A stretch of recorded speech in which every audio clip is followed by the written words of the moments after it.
गांव में बसंत नाम का बेहद गरीब व्यक्ति रहा करता था। उसकी पत्नी बहुत बीमार रहती थी। उसकी 2 वर्षीय बेटी जन्मजात गूंगी थी। एक दिन जब बसंत घर आया तो उसकी पत्नी झुमरी बुरी तरह से खांस रही थी। झुमरी, झुमरी, क्या हुआ तुम्हें? क्या तुमने आज दवाई नहीं खाई? शायद आपने देखा नहीं कि दवाई को तो खत्म हुए पूरे 2 दिन हो गए। मैं दुनिया का सबसे ज्यादा लाचार पति और पिता हूँ झुमरी, जो अपनी पत्नी का सही से इलाज भी नहीं करा सकता। उदास मत होइए, इसमें आपकी कोई गलती नहीं। धन स्त्री के नसीब का होता है। मेरा ही नसीब फूटा था, वरना आपने तो अपनी तरफ से पूरी कोशिश की। मुझसे एक वादा कीजिए। कैसा वादा झुमरी? मेरा अंतिम समय आ गया है। मुझे पता है जब आप मुझे डॉक्टर के यहाँ पर लेकर गए थे तो उसने कहा था कि मेरे पास अब ज्यादा समय नहीं, मेरे फेफड़े खराब हो चुके हैं। ऐसा नहीं कहते झुमरी, मैं तुम्हें अभी इसी वक्त डॉक्टर के पास ले चलूंगा। नहीं, कोई फायदा नहीं।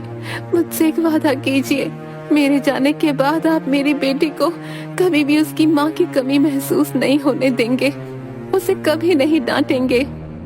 मैं वादा करता हूँ। झुमरी अपने बगल में लेटी हुई अपनी 2 वर्षीय पुत्री को हसरत भरी निगाहों से देखने लगी। झुमरी ने उसे देखते ही देखते दम तोड़ दिया। बसंत फूट फूट कर रोने लगा। इस घटना को 12 वर्ष बीत चुके थे। बसंत की पुत्री चमकी अब 14 वर्ष की हो चुकी थी। बसंत गांव के जमींदार कल्याण की हवेली में साफ सफाई का काम करने लगा था। मुझे आपसे कुछ बात करनी थी सेठ जी। अच्छा, अब मेरे इतने बुरे दिन आ गए कि गांव का एक भिखारी मुझसे बात करना चाहता है, जो मेरे ही टुकड़ों पर पलता है। चल जल्दी बोल, क्या बात करनी है? सेठ जी, मुझे 200 रुपए की बहुत जरूरत है। 200 रुपए में कितने जीरो होते हैं तुझे पता है? तेरे बाप दादा ने भी 200 रुपए कभी देखे हैं क्या? वैसे तुझे क्या जरूरत आ पड़ी वही पैसों की? मेरी बिटिया 2 दिन से बुखार से तप रही है, उसकी दवाई लानी थी। तुम गरीबों को बुखार में दवाई नहीं खानी चाहिए। अपनी बेटी के शरीर पर गीली पट्टियां रख दे, बुखार उतर जाएगा। ऐसा मत कहिए सेठ जी, मैं आपका हर कहना मानता हूँ। अगर आप बोलते हैं कि तपती दोपहर में सारा दिन मुझे खेतों की रखवाली करनी है, तो मैं सारा दिन धूप में ही रहता हूँ और आपसे कभी पैसे नहीं मांगता। बिटिया को 2 दिन से बुखार है, सिर्फ उसकी दवाई के लिए ही पैसे मांग रहा हूँ। ये सुनते ही जमींदार का गुस्सा 7वें आसमान पर पहुंच गया। क्यों रे? हैं? तुझे जो खाने को मिलता है वो क्या कम है? हैं? कि अब तू पैसे भी मांगने लगा? अगर तेरी औकात उसकी दवाई खरीदने की भी नहीं थी तो बच्ची पैदा क्यों की रे तूने? हैं? अरे पैदा होते ही उस समय उसे किसी कूड़े के ढेर में डाल देता। जमींदार की बात सुनकर बसंत की आंखों में से आंसू आ गए। ये आप कैसी बातें कर रहे हैं सेठ जी? मैंने बरसों आपकी गुलामी की है। आज पहली बार मैंने आपसे कुछ पैसे मांगे हैं, वो भी बिटिया की दवाई के लिए। नमक हराम, जुबान लड़ाता है। ये क्यों नहीं कहता कि तू टीबी का मरीज है? तेरे अंदर कोई काम करने की ताकत ही नहीं है। एक तो तुझे खाने को भोजन दिया, पहनने को कपड़े दिए, ऊपर से तू मुझसे जुबान लड़ा रहा है। इससे पहले कि मैं अपना आपा खो बैठूं, निकल जा यहाँ से, निकल जा। ये बिल्कुल गलत बात है सेठ जी। ईश्वर ने आपको इतना ढेर सारा धन दिया है, आपको एक गरीब को अपमानित करते हुए शर्म नहीं आती? अरे मैंने अपनी गुलामी के बदले आपसे क्या मांगा है? सिर्फ 200 रुपए। 200 रुपए के लिए आप मुझसे बोल रहे हो कि मैं अपनी बेटी को पैदा होते ही किसी कूड़ेदान के ढेर में फेंक देता? गरीब की हाय में बहुत ताकत होती है सेठ जी। गरीब के दिल से निकली हुई हाय बड़े बड़े महलों को चुटकियों में धराशायी कर देती है, बड़े बड़े रईसों को चुटकी में भिखारी बना देती है। बसंत की बात सुनकर जमींदार ने लातों और घूंसे से बसंत को बुरी तरीके से पीटना शुरू कर दिया और उसे धक्के मारकर अपनी कोठी से बाहर निकाल दिया। बसंत दर्द से कराहता हुआ अपने घर चला जाता है। अपने पिता को दर्द से कराहता हुआ देख चमकी तुरंत दौड़ी दौड़ी आई और वह इशारों इशारों में बसंत से पूछने लगी, ये क्या हुआ पिताजी? मैंने तेरी दवाई के लिए सेठ जी से कुछ पैसे मांगे थे बिटिया, लेकिन सेठ जी ने मुझे एक भी पैसा नहीं दिया। इसके बदले मुझे उसने अपमानित करके मार पीट कर अपनी हवेली से बाहर भगा दिया। बसंत की बात सुनकर चमकी की आंखों में आंसू आ गए और उसने इशारों इशारों से अपने पिता से कहा, मेरा बुखार सही हो गया है पिताजी, आपको चिंता करने की बिल्कुल भी आवश्यकता नहीं है, मैं बिल्कुल सही हूँ। चमकी की बात सुनकर बसंत फूट फूट कर रोने लगा। सेठ जी ने मुझे काम से भी निकाल दिया है। मैं जानता हूँ तू झूठ बोल रही है, तुझे अभी भी बुखार है और तुझे भूख भी लगी है। बसंत रोते रोते सो गया और चमकी भी।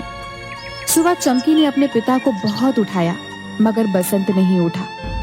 चमकी घबराकर बाहर भागी तो बाहर गांव के मुखिया के साथ कुछ व्यक्ति खड़े थे। चमकी को घबराया देख वो लोग झोपड़ी में आ गए। अरे ये तो बसंत है, इसको क्या हुआ? मुखिया के बगल में खड़ा हुआ बल्ली तुरंत बसंत के शरीर को हिला डुलाकर देखने लगा। मुखिया जी, ये तो मर चुका है और मुझे तो लगता है कि इसे मरे हुए तो काफी घंटे हो चुके हैं। हाँ, ये तो बहुत बुरा हुआ बल्ली। इस बेचारी गूंगी लड़की का सिर्फ यही तो एक सहारा था। इसके शरीर पर तो चोटों के काफी निशान भी है मुखिया जी। ऐसा लगता है जैसे कि बसंत को किसी ने बुरी तरह से पीटा हो। बसंत तो जमींदार कल्लन के यहाँ पर काम करता था और कल्लन की क्रूरता के बारे में तो गांव का हर व्यक्ति जानता है। जरूर उस निर्दयी ने ही इस बेचारे को पीटा होगा। मैंने इतना क्रूर और अत्याचारी व्यक्ति अपने जीवन में नहीं देखा मुखिया जी। उस निर्दयी जमींदार को इस बेचारी बच्ची पर भी तरस नहीं आया। उसने ये भी नहीं सोचा कि अगर बसंत को कुछ हो गया तो इसका क्या होगा। तुम तो जानते ही हो कि जमींदार की उठक बैठक पुलिस महकमे के बड़े अधिकारियों में है और उसके पास धन की कोई कमी नहीं है। इसी बात का वो आज तक फायदा उठाता आया है। अरे हम क्या कर सकते हैं, ईश्वर ही उसे सजा देगा भैया। जो भी हो मुखिया जी, इस बेचारी गूंगी बिटिया की माँ तो 12 वर्ष पहले ही स्वर्ग सिधार गई। ऊपर से बेचारा इसका पिता भी मर गया। अब ये अनाथ कहाँ जाएगी? बल्ली की बात सुनकर मुखिया गहरी सोच में डूबता हुआ बोला, इस बच्ची की परवरिश कोई और नहीं बल्कि जमींदार ही करेगा बल्ली। चलो मेरे साथ। मुखिया चमकी को लेकर सीधा जमींदार की हवेली पर पहुंच गया। क्या बात है मुखिया जी, आज सुबह सुबह गांव के व्यक्तियों के साथ यहाँ कैसे? सब कुछ ठीक तो है? आपके यहाँ पर बसंत बरसों से काम करता था, कल रात उसकी मौत हो गई। ये तो बहुत बुरा हुआ। मैंने बसंत को कभी भी नौकर नहीं समझा। इस बात को तो हम सभी जानते हैं कि आप दिल के कितने अच्छे हैं, लेकिन बल्ली ने देखा है कि बसंत के शरीर पर चोटों के काफी निशान हैं। अभी हमने उसका अंतिम संस्कार नहीं किया है। सोच रहे हैं कि हम बसंत की लाश को पुलिस के सुपुर्द कर दें। पोस्टमार्टम से खुलासा हो जाएगा कि आखिर उसकी मौत किस वजह से हुई।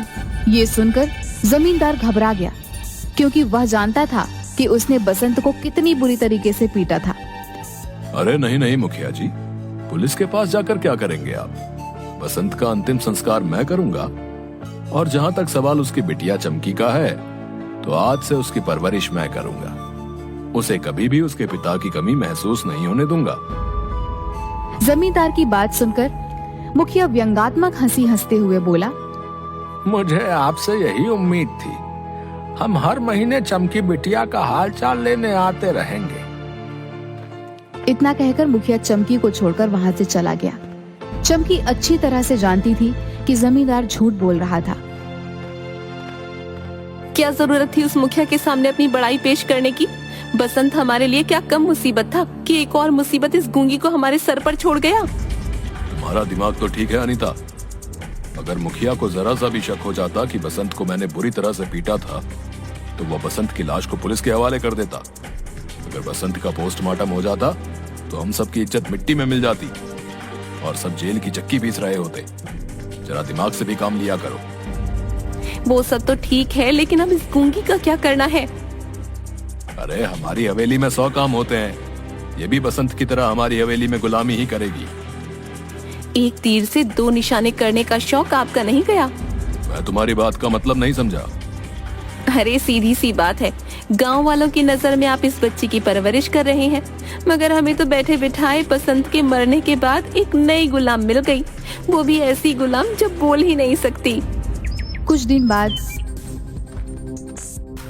अनीता की बहन सुनीता वहां रहने के लिए आई। अनीता जरा दिमाग से काम लो, इस लड़की का कुछ करो। कुछ सालों बाद ये गूंगी जवान हो जाएगी। गांव वाले वैसे भी से तुम्हारे मत्थे मड़ गए हैं, कहीं तुम्हें इसके हाथ भी पीले ना करने पड़ जाएं। मैं भी काफी समय से यही बात सोच रही थी सुनीता, लेकिन चिंता मत करो, मैंने इसका भी उपाय निकाल लिया है। ऐसा उपाय कि सांप भी मर जाए और लाठी भी ना टूटे। एक दिन सुनीता और अनीता ने एक कमरे में चमकी को बंद कर दिया। चमकी वहां 2 दिन तक भूखी और प्यासी बैठी रही। अचानक रात के समय चमकी की आंख खुल गई। उस कमरे के अंदर रोशनी की किरणें फूट रही थी। उन किरणों से एक रहस्यमयी स्त्री निकलकर बाहर आ गई। घबराओ मत मेरी बच्ची, मैं सब जानती हूँ। इन अत्याचारियों ने तुझ पर और तेरे पिता पर कैसे कैसे अत्याचार किए हैं। तेरे पिता को जमींदार ने कितनी बुरी तरह से पीट पीट कर मार डाला। अचानक चमकी को अपने अंदर अजीब सा बदलाव महसूस हुआ।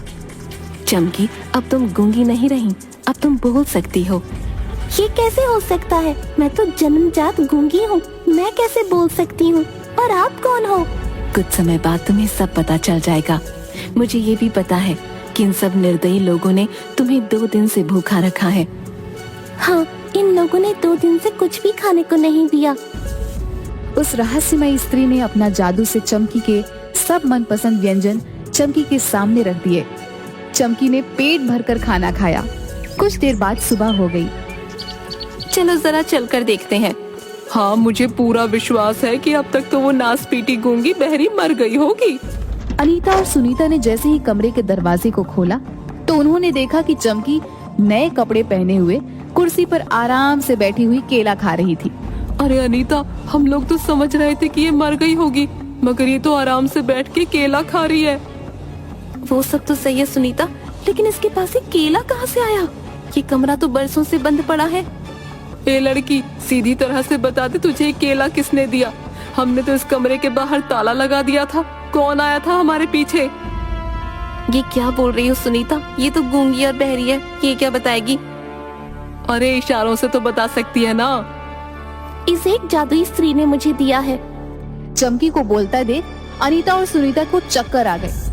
हे भगवान, ऐसा कैसे हो सकता है? मैंने तो सुना था कि ये जन्मजात गूंगी है, लेकिन ये तो बोल रही है। अरे काहे को घबराती है तू? जरा सी बात पे डर जाती है। जरूर ये लड़की नाटक कर रही होगी। कोई गूंगी वूंगी नहीं है ये। क्या भला कोई जन्मजात गूंगा बोल सकता है? ये लड़की, अब इस केले को खाना बंद कर और सीधी तरह से बाहर आ जा। चमकी उस रहस्यमयी जादुई स्त्री की ओर देख रही थी। वो रहस्यमयी स्त्री सिर्फ चमकी को दिखाई दे रही थी। उस रहस्यमयी स्त्री ने चमकी को उन दोनों के साथ जाने का इशारा कर दिया। चमकी अनीता और सुनीता के साथ चली गई। चल जा, मेरे लिए 1 गिलास पानी लेकर आ, बहुत जोरों से प्यास लगी है। सुनीता ने यह कहा ही था कि जग अपने आप उठकर सुनीता के पास आ गया। यह देखकर सुनीता की चीख निकल गई। सुनीता की चीख सुनकर अनीता दौड़ी दौड़ी सुनीता के पास आई। क्या हुआ बहन, चिल्लाई क्यों? भूत भूत, ये लड़की भूत बन गई है। क्या बकवास कर रही हो सुनीता? कुछ देर पहले तो तुम बड़ी बहादुर बन रही थी, झांसी की रानी जैसी बातें कर रही थी, और अब सूखे पेड़ की तरह थर थर कांप रही हो। मैं अभी इस लड़की को सबक सिखाती हूँ। अनीता चमकी को मारने जैसे ही दौड़ी कि अचानक उसे ऐसा लगा जैसे कि उसका पैर किसी ने पकड़ लिया हो। अरे मेरा पैर किसने पकड़ा? पैर उसी रहस्यमयी स्त्री ने पकड़ा था, मगर वह उन दोनों को दिखाई नहीं दे रही थी। उस रहस्यमयी स्त्री ने अनीता को उठाकर फर्श पर पटक दिया। अनीता दर्द से चीख उठी। यह सब देखकर सुनीता उठकर बाहर की तरफ भागी और जमींदार से जा टकराई। क्या बात है सुनीता बहन, बहुत घबराई हुई हो तुम? अरे वो जो गूंगी और बहरी लड़की को तुमने रखा है ना, वो लड़की बोल रही है वो भूत बन चुकी है। पानी अपने आप चलकर आ रहा है। ये सब क्या हो रहा है? क्या नाप शनाप बके जा रही हो तुम? हैं? जरूर उस लड़की ने तुम्हें बेवकूफ बनाया होगा। मैं जाकर देखता हूँ। जमींदार कमरे में गया तो देखा उसकी पत्नी फर्श पर लेटी हुई दर्द से कराह रही थी कि अचानक कमरे में रखा हुआ डंडा खुद ब खुद जमींदार को बुरी तरीके से पीटने लगा। ये कैसे हो सकता है? डंडा अपने आप मुझे कैसे मार सकता है? ये तो वही डंडा है जिससे मैंने बसंत को बड़ी बेदर्दी से मारा था। कुछ देर में जमींदार का शरीर रक्त से लथपथ हो गया। मुझे माफ कर दो चमकी। मैं जानता हूँ मैंने तुम्हारे पिता बसंत के साथ बहुत गलत किया। मैंने उस बेचारे को इसी डंडे से बुरी तरह पीटा था, लेकिन मेरी बात का यकीन मानो, मुझे नहीं पता था कि वो मर जाएगा। इस डंडे को किसी भी तरह से रोक दो। मेरा शरीर बुरी तरह से दर्द कर रहा है। तभी एक और डंडा उड़ता हुआ वहाँ पर आ गया। वह दोनों डंडे सुनीता जमींदार और अनीता को भी बुरी तरीके से पीटने लगा। हाय रे, मर गई रे, बहुत दर्द हो रहा है, हमें छोड़ दो, हमें क्षमा कर दो। अरे सुनीता बहन, मैं तुमसे बोल रही थी कि कुछ तो गड़बड़ है, कहीं चमकी भूत तो नहीं बन गई। तभी अचानक वह दोनों डंडे रुक गए और देखते ही देखते वह झुमरी के रूप में परिवर्तित हो गई। तभी एक तेज रोशनी फूटी और उस रोशनी में बसंत निकलकर झुमरी के बगल आकर खड़ा हो गया। बसंत को देखकर चमकी पूरी तरीके से चौंक गई। पिताजी आप? हाँ बिटिया, ये मैं हूँ, और ये रहस्यमय स्त्री कोई और नहीं बल्कि तेरी माँ है। चमकी रोती हुई झुमकी से जाकर लिपट गई। अब वह सब लोग झुमकी और बसंत को देख सकते थे। झुमरी और बसंत, तुम दोनों तो मर चुके हो, फिर तुम जीवित कैसे हो सकते हो? हाँ, तूने सही कहा पापी, मैं मर चुका था, लेकिन तूने और तेरी पत्नी ने मिलकर मेरी बेटी पर इतने अत्याचार किए कि मुझे और मेरी पत्नी को इस दुनिया में दोबारा आना ही पड़ा। हम दोनों की आत्माएं तड़प उठी। हमें क्षमा कर दो, मुझे भी माफ कर दो, हम चमकी को अब कभी तंग नहीं करेंगे। नहीं, मैं तुम तीनों को जीवित नहीं छोड़ूंगी। तुम तीनों ने मेरी बेटी के साथ बहुत अत्याचार किए हैं। तभी वहाँ पर मुखिया बहुत से गांव के लोगों को लेकर आ गया। सभी गांव वाले हैरत से झुमरी और बसंत की ओर देखने लगे। अब इन्हें छोड़ दो, आज से चमकी मेरी बिटिया है, इन्हें इनके किए की सजा कानून देगा। नहीं मुखिया जी, ये तीनों पापी अपने पैसे के दम पर फिर से बाहर आ जाएंगे और फिर से मुझ जैसे गरीबों को मारेंगे और उनके बच्चों पर अत्याचार करेंगे। ये तीनों इंसान के नाम पर कलंक है। इन तीनों ने गरीबों पर अत्याचार करने की हद पार कर दी है। इन तीनों की मौत निश्चित है। झुमरी और बसंत ने अपना हाथ आगे की ओर कर दिया। उनके हाथ से आग की बड़ी बड़ी लपटें निकलने लगी और देखते ही देखते जमींदार सुनीता और अनीता जलकर भस्म हो गए। चमकी की परवरिश गांव का मुखिया अपनी बेटी की तरह करने लगा। दोस्तों, आपको हमारी ये कहानी कैसी लगी हमें कमेंट करके जरूर बताएं। और हाँ, चैनल को लाइक, शेयर और सब्सक्राइब करना ना भूलें। मिलते हैं अगली कहानी के साथ, तब तक के लिए धन्यवाद।